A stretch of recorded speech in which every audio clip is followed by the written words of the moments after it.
Nós vamos continuar hoje a exposição da carta de Paulo aos irmãos da cidade de Filipos, aos filipenses, onde nós iniciamos na semana passada e nós tivemos a exposição da palavra dos versículos de 1 a 2 e hoje nós teremos o versículo 3 até o 11. Antes de mais tudo, para contextualizar a todos, um pouquinho sobre a carta aos filipenses, Paulo escreveu essa carta enquanto estava preso em Roma. Era uma prisão domiciliar, muito provavelmente correndo risco de morte, aguardando o seu julgamento enquanto preso numa casa alugada. Contudo, ele estava acorrentado num soldado romano, então era livre, mas nem tanto, mais preso, mas nem tanto.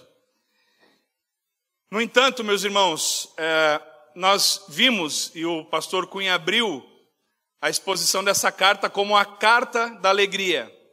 E nós vimos que, embora estando preso, Paulo se permanecia alegre, ele transbordava a alegria.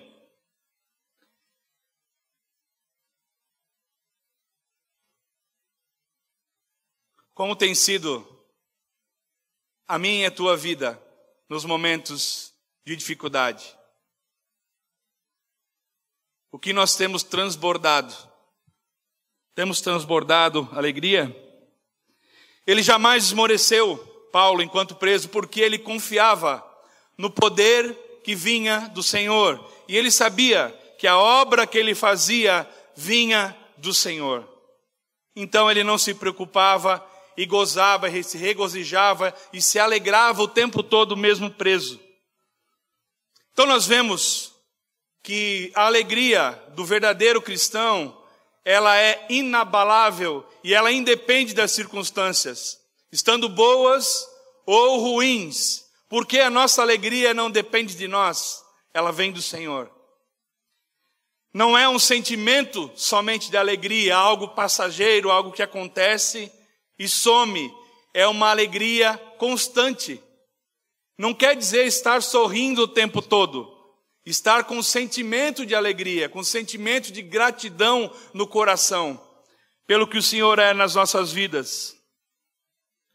Pelo fato de Paulo estar constantemente perto de Deus, apesar de tudo, ele estava constantemente alegre.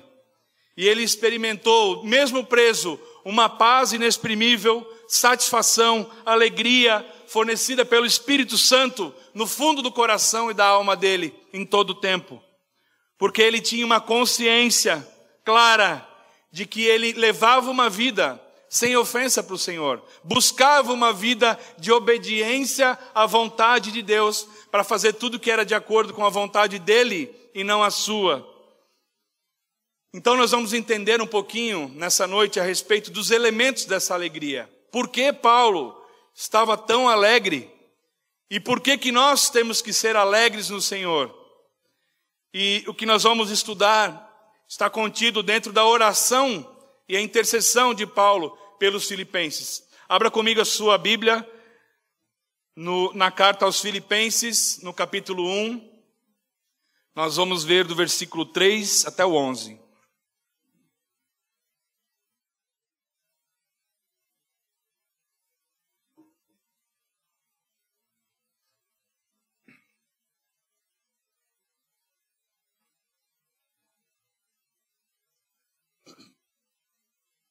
Ele inicia assim: dou graças ao meu Deus todas as vezes que me lembro de vós, fazendo sempre súplicas por todos vós, em todas as minhas orações com alegria, em razão da vossa cooperação na causa do Evangelho, desde o primeiro dia até agora. E estou certo disso, aquele que começou a boa obra em vós, irá aperfeiçoá-la até o dia de Cristo Jesus. É justo que eu me sinta assim a respeito de todos vós, pois estáis em meu coração, já que todos sois participantes comigo da graça, tanto das minhas prisões, quanto na defesa e na confirmação do Evangelho. Deus é testemunha que tenho saudades de todos vós, com a eterna misericórdia de Cristo Jesus. E peço isso em oração, que o vosso amor aumente cada vez mais no pleno conhecimento e em todo o entendimento, para que aproveis as coisas superiores ou excelentes, a fim de serdes sinceros e irrepreensíveis até o dia de Cristo Jesus, cheios do fruto de justiça que vem por meio de Jesus Cristo, para a glória e louvor de Deus. Amém? Baixe sua fronte, feche seus olhos, ore comigo, por favor. Senhor, Pai de graça e misericórdia, eis-nos aqui os teus filhos, Senhor, sedentos da tua palavra. Nós pedimos que o teu Santo Espírito venha transformar os nossos corações, Senhor, sondá-los, Senhor, e arrancar de nós tudo que não é da tua vontade, Pai. Sobretudo, toma cativo os nossos corações e os nossos pensamentos, para que essa palavra germine nos nossos corações, cresça e venha a frutificar para a honra e glória do teu nome. Amém. Então, meus irmãos, diante disso, nós vemos aqui a intercessão, a ação de graças de Paulo também, a oração deles pelos irmãos de Filipos. E o primeiro princípio que nós vemos, o primeiro exemplo, a primeira explicação dessa alegria, é que a alegria é uma alegria das lembranças. Paulo lembrava dos filipenses com grande carinho, guardava no coração. É isso que ele fala ali. E a primeira coisa que ele fala é: dou graças ao meu Deus. Dar graças é agradecer, é demonstrar gratidão. Não é gratidão a qualquer coisa, nem ao universo, é gratidão a Deus. E eu acho muito interessante quando ele fala ações de graça. Então não são somente pensamentos de graça, nem palavras de graça, mas ações. Oração é uma ação. Amém? Ações de graças, pelo grande agradecimento que ele tinha. E quando ele fala dou graças ao meu Deus, ele quer dizer da grande intimidade que ele tinha com o Senhor, mas também outra coisa. Naquela área, naquela cidade de Filipos, há tempos havia muitos pagãos que adoravam muitos deuses. Ele queria dizer que ele dava graça ao Deus dele, ao único Deus. Amém? Paulo se lembrou de quando ele foi levado pelo Espírito Santo pela Macedônia para chegar até Filipos. Paulo lembra da viagem missionária que ele fez até lá. Paulo lembra de quando o Senhor abriu o coração de Lídia e ela se converteu e seguiu o evangelho e abriu a sua casa. Paulo lembra da escrava que era possuída por demônios com espíritos de adivinhação, que foi liberta e se converteu ao Senhor. Paulo lembra que por causa disso eles foram açoitados em praça e foram presos injustamente, e que à meia-noite o Senhor, com um terremoto, destruiu a cadeia e abriu as celas.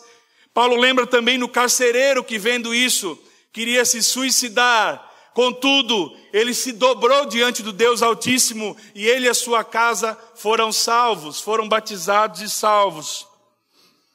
Paulo lembra que deixou a Macedônia logo depois de Filipos, e Filipos já contribuiu na sua viagem missionária para Tessalônica.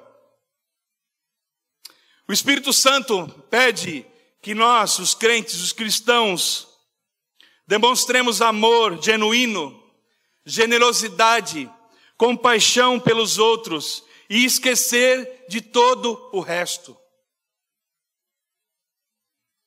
Aquele que focaliza nos aspectos negativos das pessoas, nas falhas, nos defeitos, nos desafetos, ou em tudo que a pessoa não lhe agrada, talvez não esteja sendo seguido, ou melhor, não esteja sendo guiado pelo Espírito Santo. Ou talvez seja um incrédulo. Amargura, ressentimento, espírito crítico, raiva, sentimentos semelhantes como esses, são obras da carne e não do Espírito. Em Filipos, Paulo viu então a mão poderosa de Deus agir. As pessoas se convertendo e abrindo as suas casas para o Evangelho crescer. Cooperando com o Evangelho. O que isso quer dizer, meus irmãos? Que a experiência horizontal que nós temos, o nosso relacionamento enquanto igreja, enquanto corpo de Cristo, desemboca no nosso relacionamento com o Senhor. O que nós temos experiência na horizontal desemboca na doxologia vertical. Quando eu lembro da minha igreja, quando eu sou igreja de fato, sou membro do corpo e olho para todo o corpo, eu não tenho outra coisa a fazer senão louvar o nome do Senhor. E é isso que Paulo estava fazendo. Amém? O segundo ponto que nós vemos então, dos elementos dessa alegria de Paulo, é a alegria de poder interceder. O primeiro é a alegria das lembranças que ele tinha, e agora é a alegria da intercessão. Paulo sempre orava por essa igreja, ele fala ali sempre, por todos vós, não só com intensidade, mas constantemente. Mesmo preso, a oração dele não estava presa. Ele via e orava pelas necessidades dos outros. Ele não orava esporadicamente, mas sempre. O coração dele sentia alegria, porque Paulo sabia que é um privilégio para o cristão poder orar ao Senhor. Amém? É um privilégio para nós podermos orar ao Senhor e orarmos uns pelos outros. Amém? Quando nós falamos da palavra, no versículo 4, leia comigo. Fazendo sempre súplicas por todos vós e em todas as minhas orações com alegria. Essa oração, essa palavra deises, significa oração, pedido, desejo, súplica, e é sempre dirigida a Deus. Lá em Tiago 5,16, ele escreve: portanto, confessai os vossos pecados uns aos outros e orai uns pelos outros para serdes curados. A súplica de um justo é muito eficaz. Suplicar é pedir humildemente, chegando em humilhação, não em soberba, não em orgulho, mas se curvando diante do Deus Altíssimo, humildemente pedindo, com clamor e com temor. Paulo então coloca a igreja dos Filipenses, de Filipos, diante de Deus. Paulo chega humildemente diante de Deus, diante do trono da graça, e apresenta as necessidades e a oração dele pelos irmãos de Filipos. Amém? Paulo chega como suplicante diante da igreja, como aquele que humildemente se curva ao Deus Altíssimo, porque ele sabe que dele, do Deus Altíssimo, depende todas as coisas. Então, meus irmãos, quanto mais intimidade com Deus, mais humildade. Se você conhece alguém que tem muita intimidade com Deus e fica soberbo, não é uma intimidade real. A palavra diz: bem-aventurados aqueles que se humilham, porque esses serão exaltados. E os que se exaltam serão humilhados. Então, meus irmãos, o crente tem que crescer igual o rabo de cavalo, para baixo. Quanto maior a sua intimidade com Deus, mais servo você é. E não mais arrogante. E não mais egoísta. E não mais soberbo. Mais servo. Mais escravo de Cristo. Quanto mais ousadia na oração, mais dependente da graça. Uma intercessão, então, meus irmãos, é muito mais do que uma obrigação.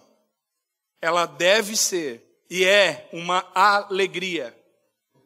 Nós temos que sentir alegria em orar. Nós temos que sentir alegria em orar pelos irmãos, uns pelos outros, para que sejamos transformados pelo poder da palavra e o poder do Espírito Santo que habita em nós. Portanto, orar como ação de graças é orar com prazer. Não pode ser um sacrifício.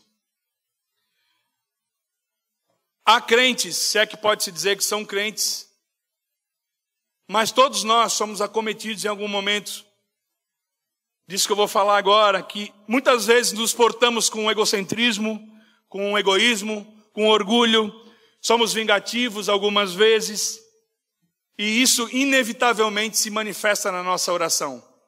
Quando somos assim, às vezes não conseguimos orar. Ou quando oramos pedindo coisas somente para nós e não para os outros. Quando oramos e estamos egocêntricos, nós não conseguimos enxergar a necessidade de quem está do nosso lado. E dessa forma, a nossa oração não chega como agradável ao Senhor. Ela não passa de um pedido que não passa do teto. Pedis e não recebeis, porque pedirdes mal, porque pedizes para os vossos próprios deleites, diz a palavra. Filipenses 2:4, leia comigo, só folhar uma folhinha para o lado. Diz assim: cada um não se preocupe somente com o que é seu, mas também com o que é dos outros. Amém?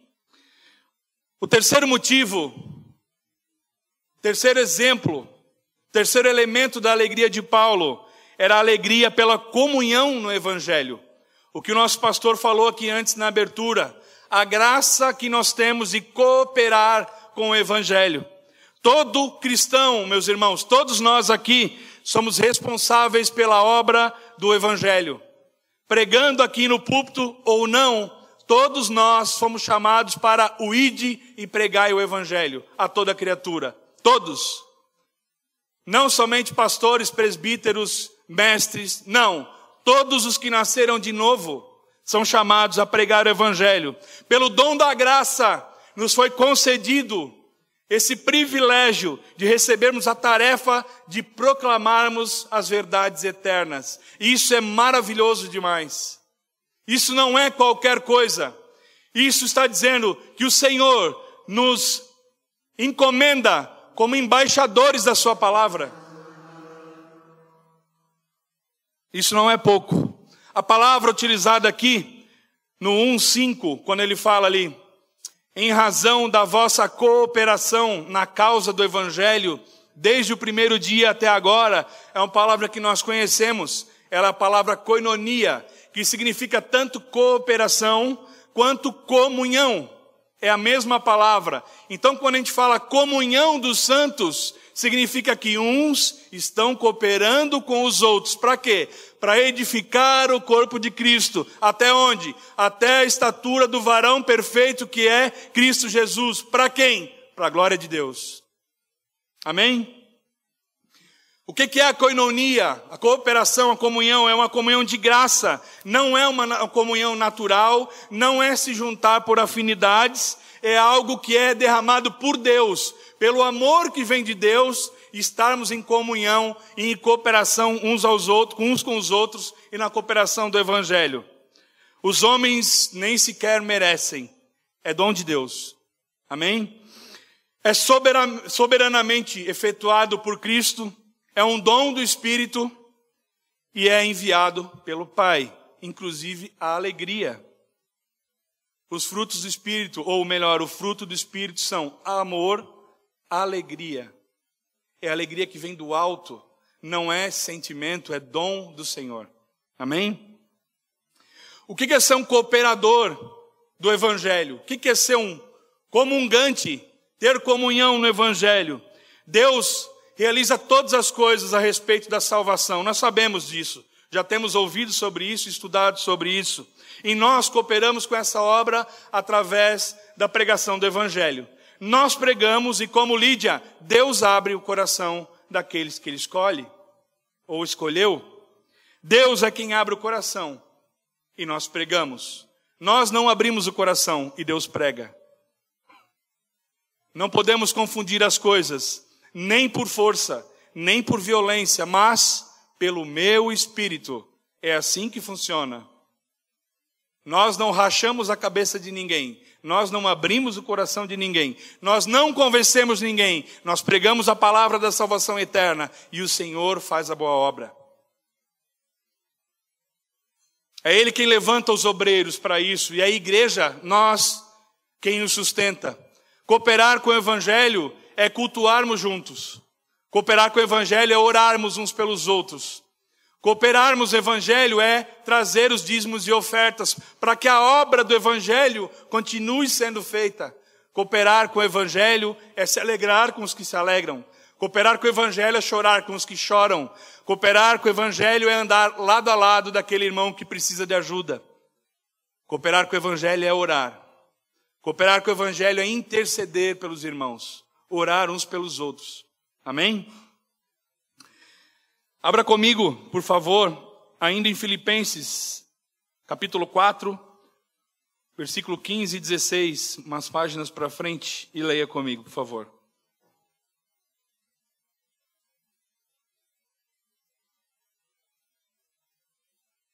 Diz assim: sabeis, ó Filipenses, que no princípio do evangelho, quando parti da Macedônia, nenhuma igreja se comunicou comigo quanto a dar e receber. Mas somente vós, pois enquanto eu ainda estava em Tessalônica, supristes as minhas necessidades, não só uma, mas 2 vezes. Amém? Cooperar com o evangelho é investir na obra daqueles que pregam o evangelho.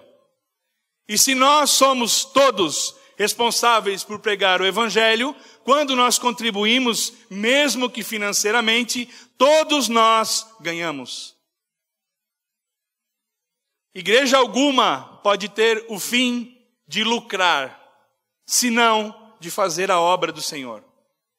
Esse é o princípio de uma comunidade de fé que teme ao Senhor verdadeiramente. Amém? Que a obra continue. Então essa comunhão, meus irmãos, é uma comunhão de graça, não natural, que vem da parte do Pai. É uma comunhão de fé, que comemora junto a morte e a ressurreição de Cristo e se regozija na presença do Pai quando se reúne e quando está sozinho em todo momento.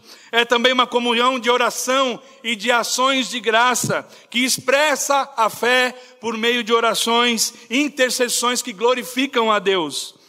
É uma comunhão de amor recíproco, cuidando uns dos outros em amor, com empatia nos irmãos, se colocando no lugar dos irmãos. Também é uma comunhão de ajuda mútua, onde uns suportam os outros. Uma hora estamos bem, outra hora mais ou menos, outra hora um pouquinho mal. Um suporta o outro. Alguém de vocês aqui conseguiria sair de casa e deixar uma perna em casa? Não, nós precisamos, certo? Precisamos de tudo que nós temos. Aqueles que porventura não têm ou perderam, ou por algum momento estão com ela inutilizada, sentem tremenda falta. Por que quando um irmão não vem, uma perna fica em casa, de botinha, né? Ninguém liga para a perna, para saber por que ela não veio no culto. Não para cobrar ela, porque você quer ter comunhão com ela. Porque nós somos corpo de Cristo e ninguém gosta de ficar sem perna, nem sem braço, nem sem orelha. Se você vê que o irmão seu é braço e ele tem patinado na fé, que o braço está encolhido, você tem que ajudá-lo a crescer. Isso é cooperar com o evangelho, se preocupar uns com os outros e ministrar uns aos outros e edificar o corpo. O corpo deve ser perfeito porque cada parte se preocupa com o todo. Amém? Nós temos que ter consciência, essa consciência do corpo de Cristo. Não é por acaso. Ah, o irmãozinho não veio. Ah, o irmão caiu, hoje eu não vou ligar. Não vou ajudar. Você está deixando de ajudar a você mesmo, porque ele é corpo contigo.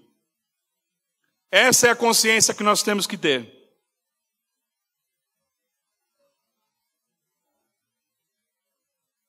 O quarto ponto nós vemos ali no versículo 6 de Filipenses 1, onde Paulo diz assim: estou bem certo disto, aquele que começou a boa obra em vós irá aperfeiçoá-la até o dia de Cristo Jesus.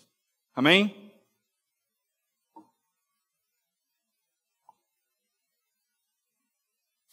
Então, o quarto elemento da alegria de Paulo é a alegria na segurança da salvação. E ele afirma ali: eu sei que quem começou essa obra no nosso meio, no teu meio, ó Filipenses, há de completá-la até a volta de Cristo. Ele tem certeza disso. E aqui nós podemos recapitular, porque nós já sabemos e nós cremos nisso, que a salvação depende de Deus, pertence a Ele, é eterna, imutável, irrevogável. E não há como perdê-la. Primeiro ponto que nós vemos é, quando ele fala, estou plenamente certo. Não é uma alternativa, não é um eu acho que, mas é uma certeza. Não há nada que possa interromper ou frustrar a obra de Deus em nós. Nós cantamos há pouco. Nem morte, nem vinda, nem anjos, nem principados, nem poderes, nem porvir, nem altura, nem profundidade, nada pode nos separar do amor de Deus que está em Jesus Cristo. Amém? Isso está escrito na palavra do Senhor. E quando o homem fala que pode perder a salvação, isso é uma baita heresia. Baita heresia. Ele está dizendo que Deus não é suficiente para salvar. É isso que o homem está dizendo. Está escrito ali, nós vimos. O segundo ponto é o agente da salvação, aquele que começou a boa obra em vós. Deus é o agente da salvação, é obra exclusiva dele. É Deus quem escolhe, abre o coração, chama, regenera, dá arrependimento para a vida, dá a fé salvadora. É Ele quem justifica, santifica e glorifica. Porque dele, por ele e para ele são todas as coisas. Ele que faz. O terceiro ponto é a natureza da salvação, a boa obra. Deus opera a salvação por nós, mas também em nós. Antes de nos levar para a glória, Ele nos transforma à imagem do Rei da glória, que é Cristo Jesus. Antes de nos glorificar, Ele tem nos ajudado, através do Seu Santo Espírito e de Jesus que intercedem por nós, da palavra e do nosso buscar, a nos santificarmos, a nos tornarmos cada vez mais parecidos com Cristo Jesus. Quarto ponto que nós vemos ali é a palavra irá aperfeiçoá-la, a dinâmica da salvação. O mesmo Deus que começou, termina a sua obra em nós. Quanto à justificação, já fomos salvos. Na cruz do Calvário, está consumado, fomos justificados. Com relação à santificação, estamos sendo salvos. Estamos em processo de santificação. Mas a respeito da glorificação, seremos salvos. Amém? Quando o dia de Cristo chegar. O quinto ponto é a consumação da salvação. Até o dia de Cristo Jesus.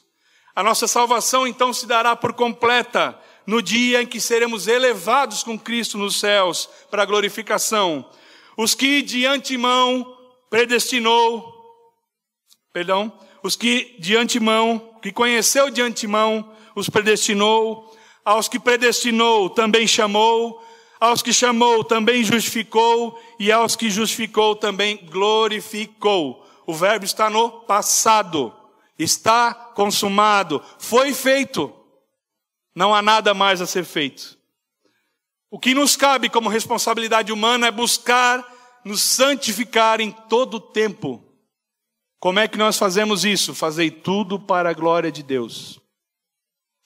Fazei para os outros como se fosse para o Senhor. É assim que nós nos santificamos. Lendo a palavra, orando, intercedendo. E no final eu vou fazer um desafio bem sério para vocês. Acho que eu vou apanhar, mas vamos embora. A perseverança e a salvação dependem de Deus. Ele não é homem para que minta, nem filho de homem que se arrependa. O que Ele prometeu, Ele irá cumprir. Deus é fiel. Presta atenção. A sua palavra. Se você for fiel à palavra de Deus, Deus é fiel a você. Se não, não. Ai, Deus é fiel. Deus está vendo o meu esforço, né? O Senhor que me deu. Não. Deus é fiel à sua palavra. Amém? Cabe-nos obedecer à palavra do Senhor. A segurança de Paulo, então, da salvação vem pelo fato dele saber que ela é uma obra exclusiva do Senhor, que vem da parte de Deus. Se há alguma coisa de louvor nisso, deve ser dada a Deus. Quando Deus salva, Ele salva completamente e eternamente. Amém, meus irmãos? Essa é a certeza que um filho de Deus tem que ter. Quando Ele nos adotou, Ele não adotou para devolver. Ele adotou para sempre. Amém?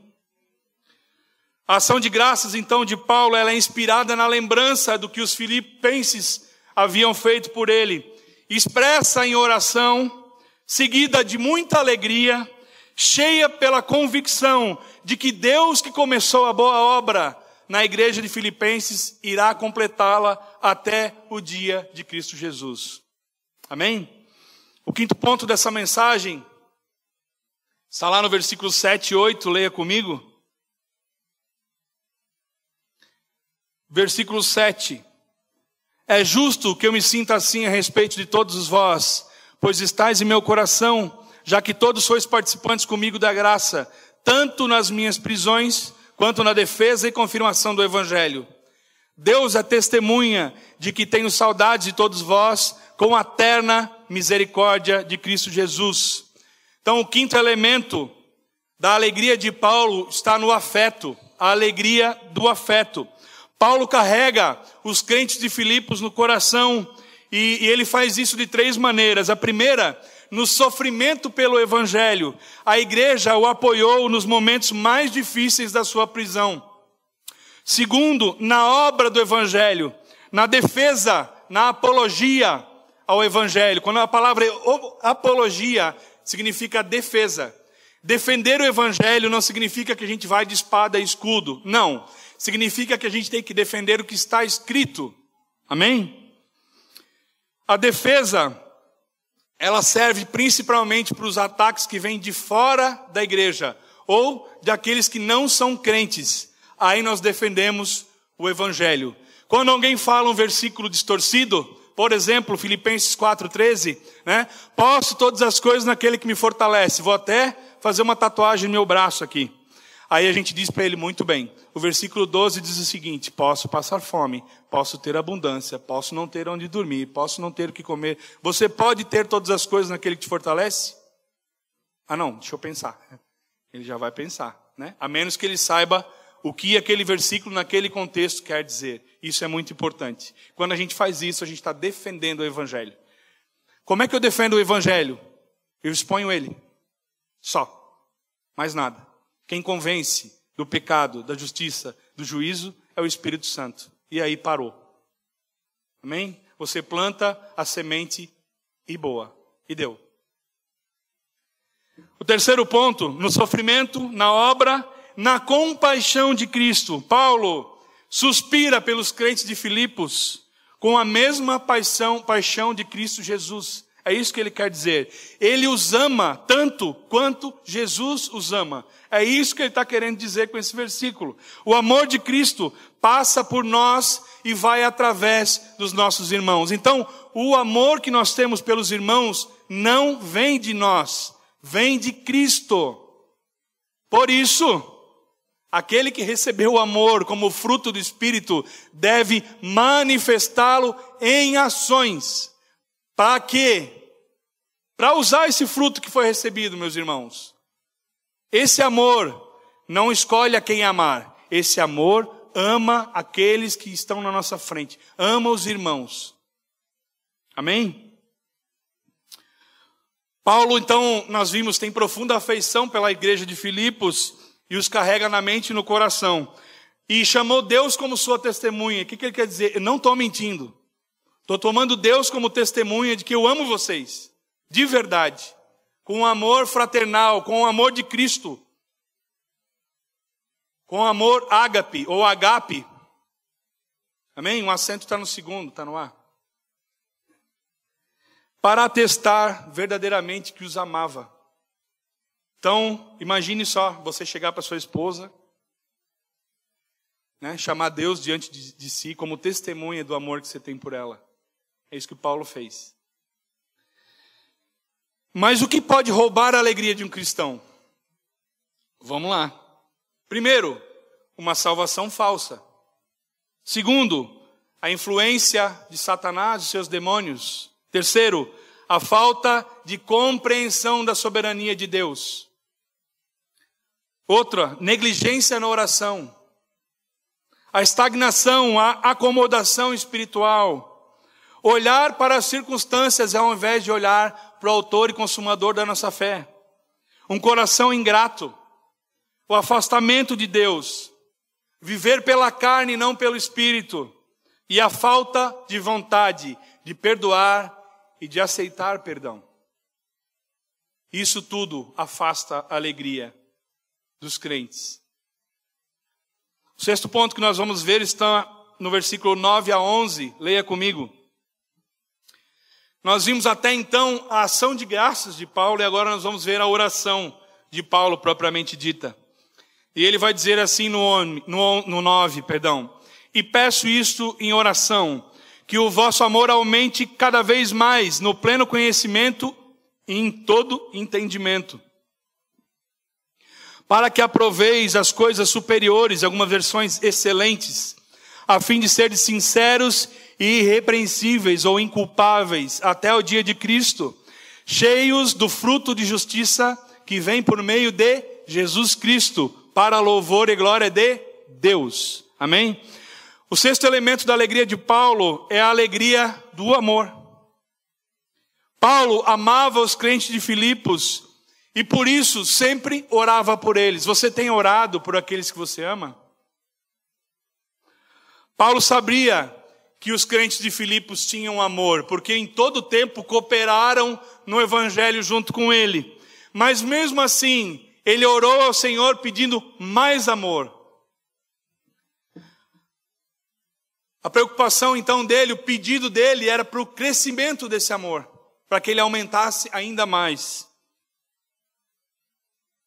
Ele se preocupava, quando ele pedia mais amor, com o crescimento espiritual, com o crescimento do amor, e o principal, a essência do amor na vida dos filipenses. Ele pediu mais.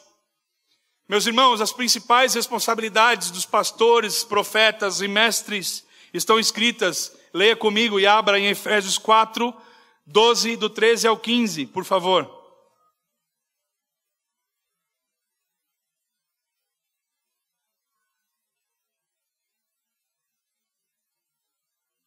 Efésios, capítulo 4, 12, 13 e 15, ok?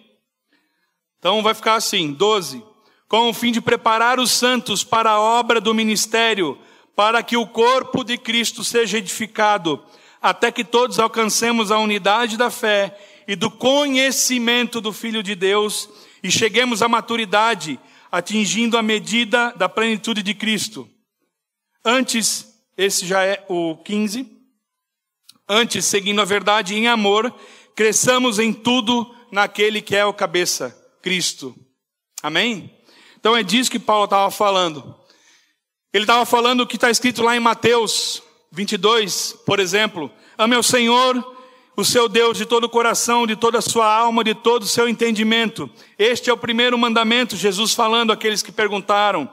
E o segundo, semelhante a esse, olha só. O segundo é semelhante a amar a Deus sobre todas as coisas. Qual é? Ame o seu próximo como a si mesmo. Nós temos amado o nosso próprio como a nós mesmos. Destes mandamentos dependem toda a lei dos profetas. Esse amor é o amor perfeito, o amor que vem de cima, o amor que é fruto do Espírito Santo. Quando nós vemos lá em Gálatas 5:22, é o vínculo da perfeição, como está lá escrito em Colossenses 3:14. Em 1 Coríntios 13, muito conhecido, de 4 a 8, a palavra diz assim: o amor é paciente, o amor é benigno, não é invejoso, não se vangloria, não se orgulha, não se porta com indecência, não busca os próprios interesses, não se enfurece, não guarda ressentimento do mal, não se alegra com a injustiça, mas congratula-se com a verdade. Tudo sofre, tudo crê, tudo supera, tudo espera, tudo suporta. O amor jamais é vencido. Esse amor é o amor fruto, não é o sentimento. Esse é o amor que Deus nos deu. É dom dele. Esse amor é divino, palpável, consciente, dinâmico e deve ser perceptível. Então, quais são as características desse amor? Primeiro, é um amor que vem do alto, é um amor que vem de Deus, é um amor que é fruto do Espírito. Não é eu nutrir um amor de sentimento pelas pessoas, não, é eu amá-la sem conhecê-la. Não importa se eu conheço ou não, eu devo amar uns aos outros, amai-vos uns aos outros. E a palavra não diz se você quiser, nem talvez, ela é imperativa, ame. Amém? Paulo está falando aqui aquilo que João escreveu em 1 João 4,7. Amados, amemos uns aos outros, porque o amor é de Deus. E todo aquele que ama é nascido de Deus e conhece a Deus. Em 1 João 4,10 ele vai dizer: nisto está o amor. Não fomos nós que amamos a Deus, mas foi Ele que nos amou e enviou seu Filho como propiciação pelos nossos pecados. E depois no 19 ele vai dizer: nós amamos porque Ele nos amou primeiro. Amém? O amor é divino, o amor vem de cima. É dom do Espírito Santo, não vem dos nossos corações. É o primeiro e mais importante fruto do Espírito. É desse amor que Paulo exemplifica. Esse é o exemplo da alegria de Paulo. É um amor prático, é um amor atuante, servidor, preocupado com as pessoas, cuidadoso e intencional em tudo que faz. O amor também é palpável, dá para pegar. O verdadeiro amor é demonstrado com ações. Não são só sentimentos, não são só palavras, são ações. Você me ama, mostra que me ama. Com ações. Os filipenses cuidavam, contribuíam financeiramente, sofriam, oravam, se importavam com Paulo, mandavam mensageiros a Paulo, supriram Paulo em todo o tempo. Isso é demonstrar o amor. Com ações, a ação é palpável. João 13,35 vai dizer: nisto todos saberão que sois meus discípulos, se vos amardes uns aos outros. 1 João 3,14 vai dizer: nós sabemos que já passamos da morte para a vida, porque amamos os irmãos. Olha só, nós sabemos que já passamos da morte para a vida, porque amamos os irmãos. Quem não ama, permanece na morte. 1 João 4,20 vai dizer: se alguém diz, eu amo a Deus e odeia o irmão, é mentiroso. Pois quem não ama o seu irmão, a quem viu, não pode amar a Deus a quem não viu. O amor também é consciente, meus irmãos. Não é um devaneio. Não é algo fora da casinha. Não, ele é consciente, ele é discernido, perceptível. Ele não se baseia em sentimentos, mas ele faz escolhas entre o bem e o mal. Ele discerne as coisas. É obediência de um mandamento. Amando-nos dessa maneira, nós devemos amar porque Deus nos amou primeiro. Um exemplo disso é o exemplo que está lá em Lucas capítulo 10, do bom samaritano, que ajudou uma pessoa sem nem conhecer. E ele não fez isso para a sua própria glória, nem para que pudesse se aparecer. Não, ele fez simplesmente movido pelo amor que recebeu de Cristo por aquela pessoa. Amém? Ele aplicou a seguinte regra: assim em tudo, façam aos outros o que vocês querem que lhes façam, pois esta é a lei dos profetas. Esse amor não é afinidade. Nós temos afinidades com umas pessoas e outras, e está tudo certo nisso. Nós nos aproximamos mais uns de alguns outros, e isso está tudo certo. Combinam mais em valores, em questões de gosto, em coisas a fazer, está tudo certo. Afinidade eu tenho com quem eu quero, amor não. O amor de Deus é incondicional e não faz acepção. Isso nós precisamos entender. Ah, eu não amo porque eu não gosto dele. Será que você tem o fruto do Espírito no seu coração? E esse amor, ele também é dinâmico. Ele tem a capacidade de aumentar, de crescer. Por isso que Paulo pediu que o amor aumente cada vez mais. Lá em 1 Tessalonicenses 13:12, a palavra vai dizer assim, Paulo, né? E o Senhor vos faça crescer e transbordar em amor, uns para com os outros e para com todos, como também nos transbordamos em relação a vós. O amor cresce com o conhecimento.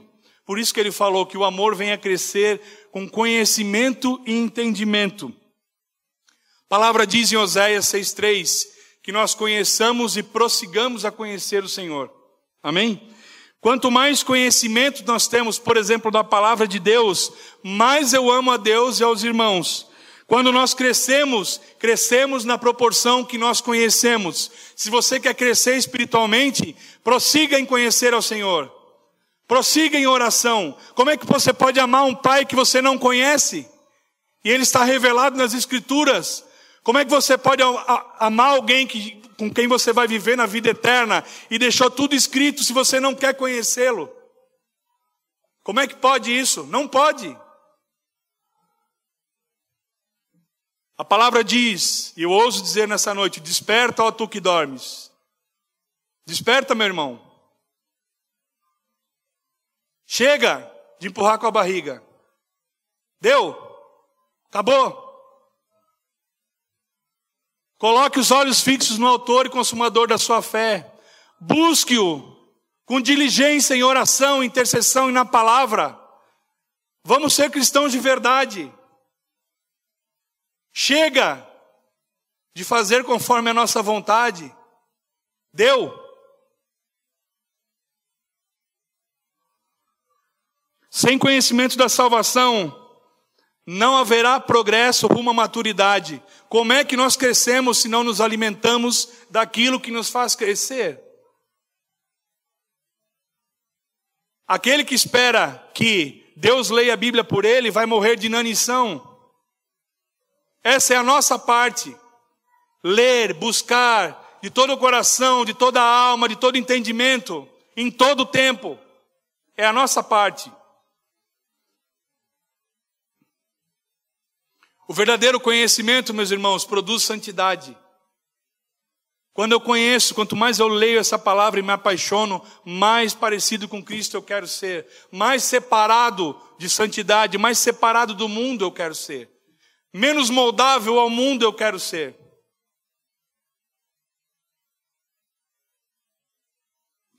Quando nós nos apaixonamos por alguém, pela nossa esposa, esposo, enfim, hoje em dia está mais fácil, né?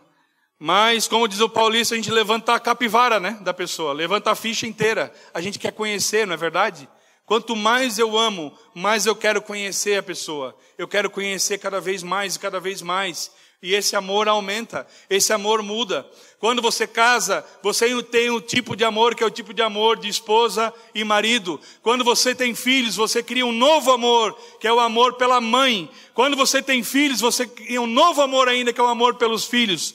Aí quando você tem um filho, você pensa, será que eu vou amar o outro igual a esse? Aí nasce o segundo, você pensa, o amor multiplicou de novo.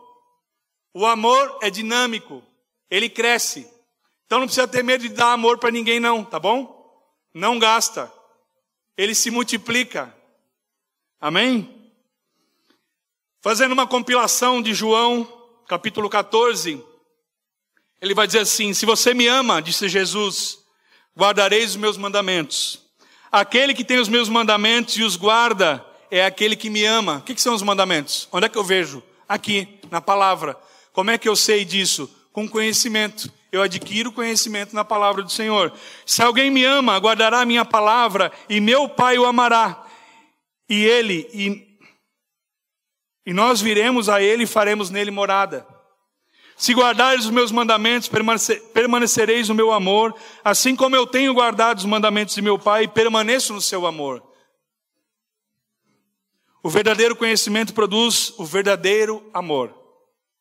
Não fingido, não de sentimento, mas o real, o verdadeiro amor, o puro amor. 1 Pedro 1,22 vai dizer, assim, já que tendes a vossa vida purificada pela obediência à verdade, que leva ao amor fraternal, não fingido, amai uns aos outros de todo o coração. O amor também é exigente. Bastante. O amor cresce com entendimento. Entendimento, essa palavra é a mesma coisa que discernimento, é a mesma coisa que percepção. O amor cresce com a correta aplicação do conhecimento, do discernimento, da percepção. Quanto mais eu compreendo a palavra, mais entendimento eu tenho. Que o amor cresça não como um sentimento no mundo das nuvens, não, com entendimento, com realidade, com percepção, sabendo daquilo que a Bíblia fala, sabendo do que as palavras eternas falam a respeito de nós, não dourando a pílula. sabendo o que a Bíblia fala a nosso respeito, sabendo que ela fala a respeito de Deus. Em 1 Tessalonicenses 5, 21, 22, a palavra vai dizer: examinai tudo cuidadosamente, retende o que é bom, abster-se de toda forma do que é mal. Isso é discernimento, percepção. É você amar, mas não ser tolo.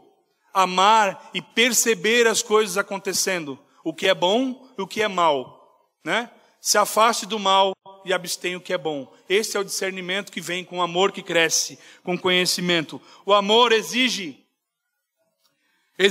tem conhecimento, faz avaliações sábias e tem instruções claras. Amém? Por que o amor deve crescer? Nós vemos aqui algumas razões de por que o amor deve crescer. Para que o nosso amor tem que multiplicar? Primeiro, para que os crentes aprovem as coisas excelentes, as coisas superiores, as coisas que vêm de cima, não o que vem daqui.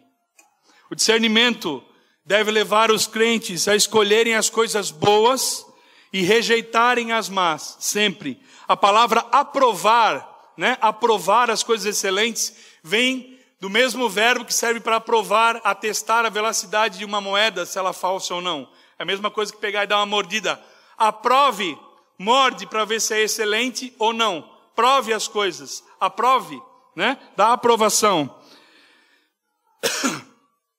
É muito parecido com o que Paulo expôs depois ali em Filipenses 4:8. Você conhece. Diz assim: finalmente, irmãos, tudo que é verdadeiro, tudo que é honesto, tudo que é direito, tudo que é puro, amável, tudo que é de boa fama, se há alguma excelência e se há alguma coisa digna de louvor, me debruçar sobre estas coisas. É disso que ele está falando. Segundo, depois de aprovar as coisas excelentes, para que os crentes sejam sinceros e inculpáveis. O amor maduro desemboca numa sinceridade e inculpabilidade. Por quê? Eu vou deixar de pecar? Não, mas eu vou buscar a santidade. Eu vou buscar ser cada vez mais reto diante do Senhor. Eu vou buscar obedecer a sua palavra. Eu vou buscar ser cada vez mais inculpável diante das pessoas. Warren Wiersbe, que é um teólogo, ele disse assim, algo muito forte: o verdadeiro cristão, o cristão que se diz sincero, não tem medo de ser exposto à luz. Ou seja, parafraseando ele, tudo que nós falamos, fazemos, nós não deveríamos ter medo de sermos expostos a ninguém, a nada. E o terceiro, para que os crentes estejam preparados para o dia de Cristo, para a volta de Cristo. Nós devemos viver hoje, meus irmãos, como se Cristo voltasse amanhã. E pode voltar. A esperança da segunda vida deve nos motivar à santidade. Nós devemos ter expectativa na volta de Cristo e procurar nos apresentar a Ele santos e inculpáveis. O esperado dia de Cristo, o dia em que Ele voltará, virá. Isso é certo. Toda a sua vida deve ser uma preparação para esse dia. Nesse dia, meus irmãos, o caráter dos homens será aprovado e cada um será julgado de acordo com as suas obras. Esse dia chegará. Como é que esse amor deve se manifestar? Paulo ora para que esses irmãos tenham mais e mais amor e sejam cheios do fruto do Espírito Santo. São frutos que vêm por meio de Jesus Cristo, por qual sem Ele nada podemos fazer.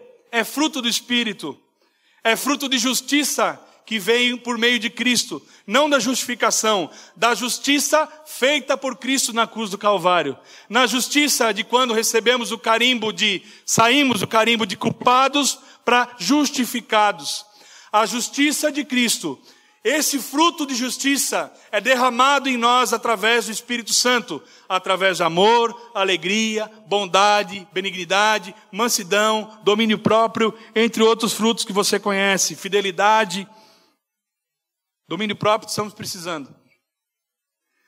O fruto não é a produção da igreja, o fruto não é a produção do pastor, o fruto é a produção do Espírito Santo. Ah, mas eu não vejo esse fruto na minha vida. Peça. Ore pedindo que o Senhor lhes dê o fruto do Espírito. Provavelmente, se você já é convertido, você já tem, só não pratica. O que existe de bom em nós é obra do Espírito em nós. E o que existe de mal em nós, somos nós mesmos. Na verdade, os crentes são feitura de Deus, criados para as boas obras, que Deus preparou de antemão para que andássemos nelas. Jesus disse: meu Pai é glorificado por isso, que deis muito fruto, e assim serão meus discípulos. Deus faz os crentes frutíferos para a sua glória. O propósito final da vida de todo cristão é a glória e louvor a Deus. Tudo vem dele, é por ele e para ele. Deus é o último de todas as coisas. O cristão não é bom porque pretende ganhar louvor ou crédito. Ele é bom porque Deus é bom, porque Deus derramou bondade. Tudo que nós temos de bom vem de cima, não de nós mesmos. E aí o ciclo se completa. Como é que funciona isso? Os frutos descem do céu, devem voltar e levar fragrância nas nossas vidas para o céu.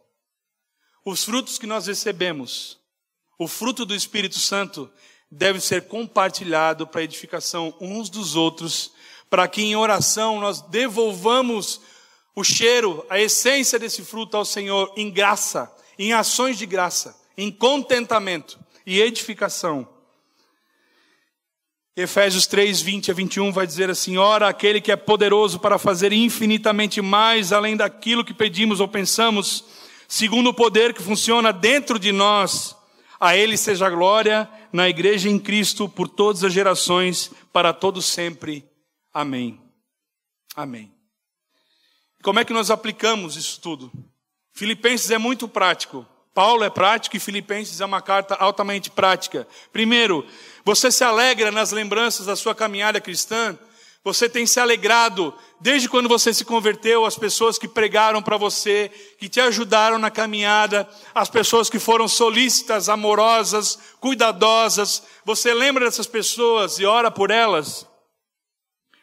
Você tem alegria em vê-los crescendo como parte do corpo, intercede por eles.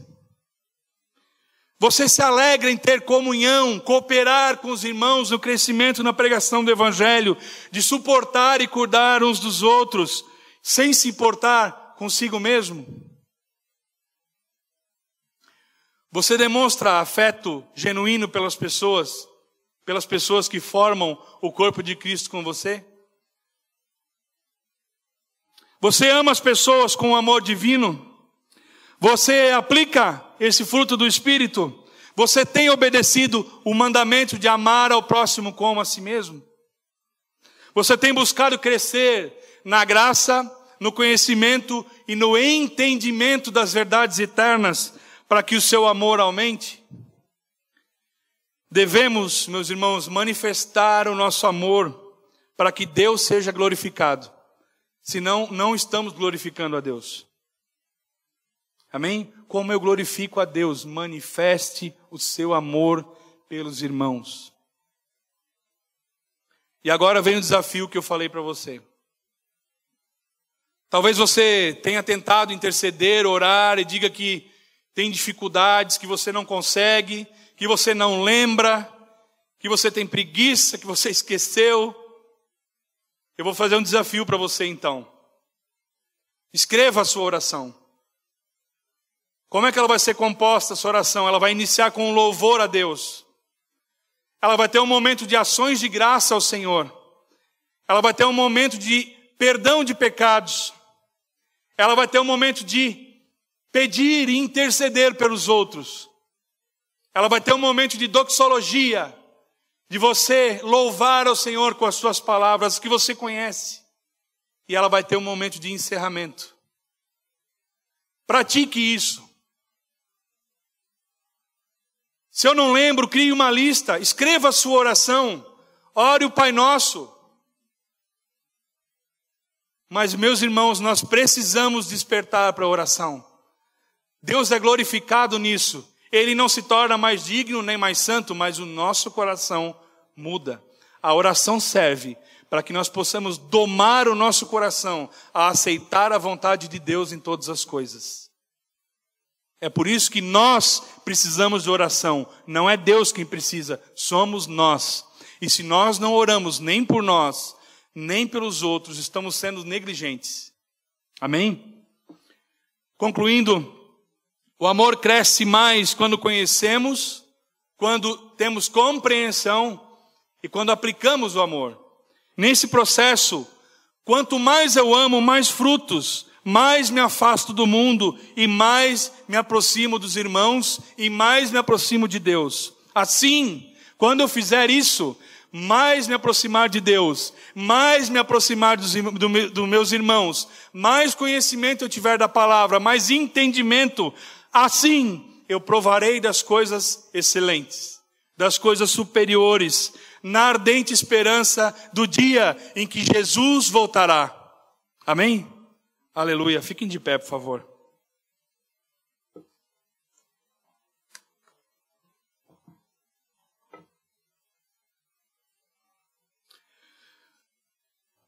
Senhor nosso Deus e Pai, nós te pedimos assim como Paulo, Pai, derrama mais e mais amor em nós. Que o nosso amor venha a crescer em conhecimento e em compreensão. Que sejamos alegres nas lembranças da nossa caminhada contigo. Que demonstremos afeto aos irmãos que se preocupam conosco. Que possamos praticar o nosso amor, nos preocupando uns com os outros e com as suas necessidades. Que teu amor seja superabundante nos nossos corações. Desperta em nós, Senhor, a vontade de dar ações de graça. Desperta em nós a vontade de interceder. Desperta em nós a vontade de orar uns pelos outros, Senhor, de suplicar a Ti. Desperta em nós, Senhor, o desejo de chegarmos humildemente diante de Ti, do trono da graça, e nos submetermos a Ti em todas as coisas. Que sejamos cristãos melhores, uma igreja edificada sobre a Tua palavra, aquela que percebe o bom funcionamento do corpo e percebe como uma parte do corpo não está bem e o ajuda a se levantar. Que sejamos sensíveis, Senhor, sobretudo à Tua palavra, que sejamos sensíveis sempre à Tua vontade e que ao invés de olharmos para nós mesmos, olhemos para o lado, para os nossos irmãos. Senhor, que o nosso relacionamento na igreja reflita nos agradecimentos, nas orações de ações de graças a Ti, Pai. Que possamos ter um relacionamento maravilhoso, horizontal, para que nosso relacionamento contigo na vertical seja engrandecido. E que em tudo Tu sejas exaltado. Que tudo que façamos seja para louvor, glória, honra, majestade, poder do Teu santo nome. Somente, Pai. Amém.